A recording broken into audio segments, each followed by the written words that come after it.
नमस्कार, आप देख रहे हैं सन भारती न्यूज़ और सन भारती न्यूज़ की टीम इस वक्त आपको इटाढ़ी नगर पंचायत से हर अपडेट प्रत्येक जनता तक पहुंचाने का प्रयास कर रही है। इस वक्त हम आपको बता दें कि नगर निकाय चुनाव नज़दीक होने के कारण चुनावी सरगर्मियां तेज है, जिसको देखते हुए पूर्व प्रतिनिधि या फिर वर्तमान में जो भी प्रत्याशी है वो सभी लोग जनता के सामने खड़े हैं। अब ये जनता को निर्णय लेना है कि अपना बहुमत किसे देती है, कैसे कैंडिडेट के हाथ में 5 साल का सत्ता सौंपती है।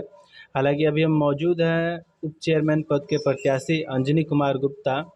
अगर इनके राजनीतिक करियर को लेकर हम बात करें तो निरंतर जनता के बीच रहे हैं और इस बार उप चेयरमैन पद से सामने। तो सबसे पहले हम आपको उनसे मिलवाना चाहेंगे।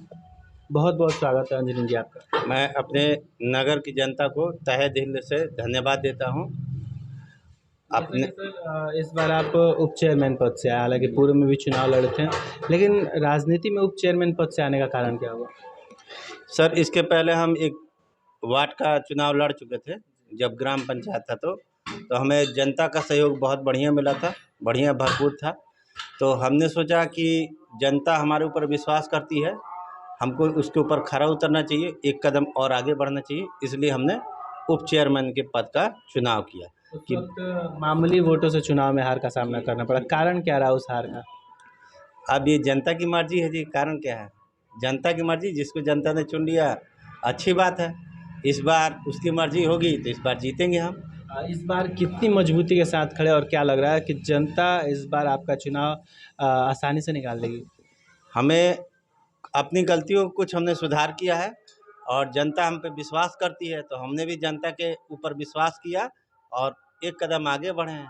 तो हमें उम्मीद है। चेयरमैन पद के लिए टोटल 11 प्रत्याशी हैं। हालांकि सब कोई अपना दमखम लगा रहे हैं चुनाव जीतने के लिए, जनता से समर्थन मांग रहे हैं। क्या लग रहा है ये चुनाव आपके लिए आसान होने वाला है? कोई भी लड़ाई आसान नहीं होती सर, संघर्ष करना पड़ता है। हम संघर्ष करेंगे, संघर्ष पूरा करेंगे अपनी तरफ से, अपनी कोई कमी नहीं समझेंगे। बाकी तो जनता की कृपा और ईश्वर की कृपा, हम अपनी तरफ से अपना कर्म निस्वार्थ करेंगे। चलिए, तो अगर हम बात करें इस चुनाव को लेके तो चुनाव में जनता सब कोई अपनी है, सब कोई अपने घर के लोग हैं और ये जनता उनके साथ ज़्यादा जाना पसंद करे जो जनता के लिए लगातार खड़े हों। अगर आपके बारे में बात करें तो अभी तक कोई पद पे नहीं थे, लेकिन जनता के लिए एक समाज सेवी के तौर पे कोई कार्य? जनता के लिए यदि हमारे बस के अंदर का रहता है, कोई भी कार्य के लिए आता है तो हम मदद ज़रूर करते हैं, यदि कर सकते हैं तो, करने लायक जितना है होता है तो। उतना जितना करते होता है अपनी तरफ से करते हैं। अब जनता पद देगी, गर्मियाँ देगी, तो उसके बाद हम और अच्छे से करेंगे विकास। पहली बार नगर पंचायत बना है। अगर समस्याओं को लेके हम बात करें तो इटाढ़ी की जनता किस तरह की समस्याओं से जूझ रही है? सबसे बड़ी तो मान लीजिए प्रदूषण हो गया, सफाई हो गया, ठीक ना? उसके बाद जो सरकार की योजना है, इसके पूर्व जो भी थे, तो मेरे ख्याल से लोगों तक अच्छे से योजना पहुंचा नहीं है। तो सरकार की जितनी भी योजनाएं आएंगी, हम पूर्ण रूप से जनता तक पहुंचाने का प्रयास करेंगे। प्राथमिकता क्या होगा अगर जनता आपको मौका देती है, उप चेयरमैन का पद पे बिठाती है, तो पूरे इटाढ़ी की जनता के लिए प्राथमिकता क्या होगा? प्राथमिकता देखिए जी, हम एक शिक्षक हैं और फिजिकल टीचर भी हैं साथ साथ में। तो हमें जनता को शिक्षित करने का और ख़ास तौर पे प्रेरित करेंगे जनता को कि वो अपने बच्चों को शिक्षित करें। यदि हम शिक्षा अच्छी ग्रहण कर लिए तो हम अपना विकास स्वयं कर सकते हैं, किसी की आवश्यकता नहीं है। कोई भी व्यक्ति अच्छे से शिक्षा ग्रहण कर ले तो वो अपना विकास स्वयं कर सकता है। तो हमारी पहली प्राथमिकता शिक्षा से रहेगी, स्वास्थ्य से रहेगी कि वो इटाड़ी की जनता स्वस्थ हो, शिक्षित हो और उसके बाद तो जनता स्वयं अपना विकास कर सकती है। सरकारी योजना तो है। हाँ हाँ, बाकी सरकारी योजना है, पूर्ण रूप से हम शिक्षा पे ज़्यादा फोकस करेंगे जी।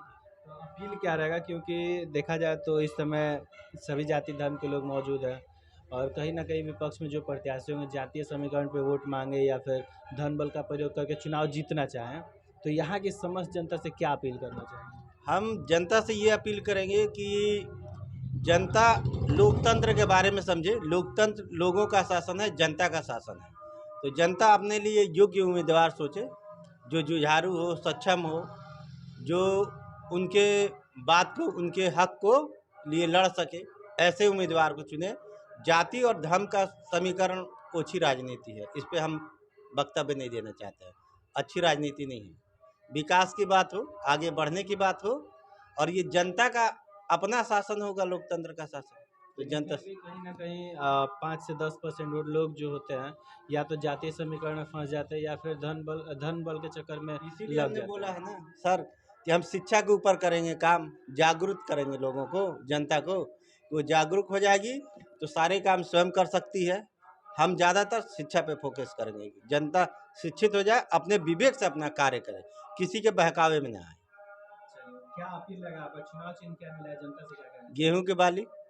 जनता के लिए क्या मैसेज रहेगा? जनता से ये मैसेज है कि वो किसी के बहकावे में न जाए, अपना सोच विचार करके अच्छे और योग्य उम्मीदवार को चुने। चाहे वो चेयरमैन हो, चा- चेयरमैन किसी भी प्रकार का अच्छे और योग्य उम्मीदवार को चुने, जो सक्षम हो कार्य करने के लिए, जनता के कार्य करने के लिए, उनकी सेवा के लिए।